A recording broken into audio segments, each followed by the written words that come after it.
করতেছে যে গাছে কথা বলে। আশ্চর্য বিষয় যে গাছে কথা বলে, মানুষজন এতটাই পাগল হয়ে গেছে। আমরা কিন্তু অলরেডি গোপালগঞ্জ থেকে চলে আসছি গাছে কথা বলে সে কথা শোনার জন্য।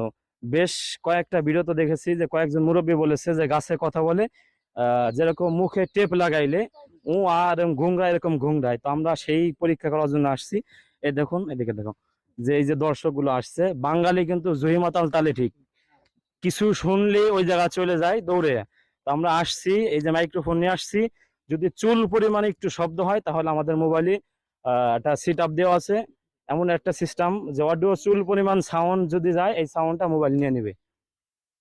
তা আমরা এখন ট্রাই করব যে প্রকৃতপক্ষে সত্যি কি গাছে কথা বলে না। যদি কথা বলে তো আলহামদুলিল্লাহ, যদি কথা না বলে তাহলে এই বানোয়াট বা এই যে অপপ্রচার করা, এটা অন্তত কমপক্ষে বন্ধ করতে হবে। মানুষের শিরক বিদআতের দিকে ঈমান নষ্ট করা একটা সিস্টেম। তো আমরা একটু ট্রাই করি, যেহেতু আমি মোবাইলে বেশ কিছু নিউজে দেখছি যে কেমনে কথাবার্তা বলে। তো আমরা কান লাগাই ট্রাই করবো, সাথে মাইক্রোফোন আছে কিন্তু, আমরা একটু ট্রাই করি।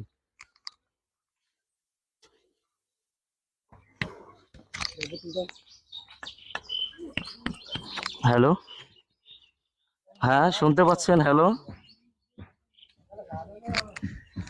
প্রিয় দর্শক,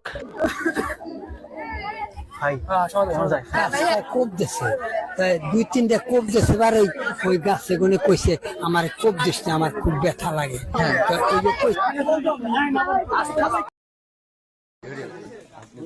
একটু আমরা তখন দেখলাম চাচির যে মালিক, গাছের মালিক, তার কথা শুনলাম। সে গাছ কাটতে দিবে না, সে নিজেই বলতেছে একটা ভুয়া, সম্পূর্ণ একটা মিথ্যা সংবাদ এটা। মুর্শিদপুরের লাগদি ইউনিয়নের গ্রামের এই নিউজটা যে গাছে কথা বলে, নিউজটা সম্পূর্ণ ভুয়া, যেটা মানুষ নিজেই বললো, মালিক নিজেই বললো। মানুষ অনেক মানুষ আছে তারা কেউ বিশ্বাস করতেছে না যে গাছে কথা বলে। গাছে কথা বলার সুযোগও নেই। এখন চাচি বলতে বাধ্য হচ্ছেন যেটা ভুয়া, এটা মিথ্যা।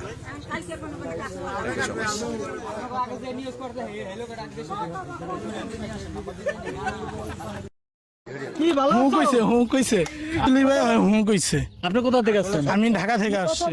হ্যাঁ, না এখন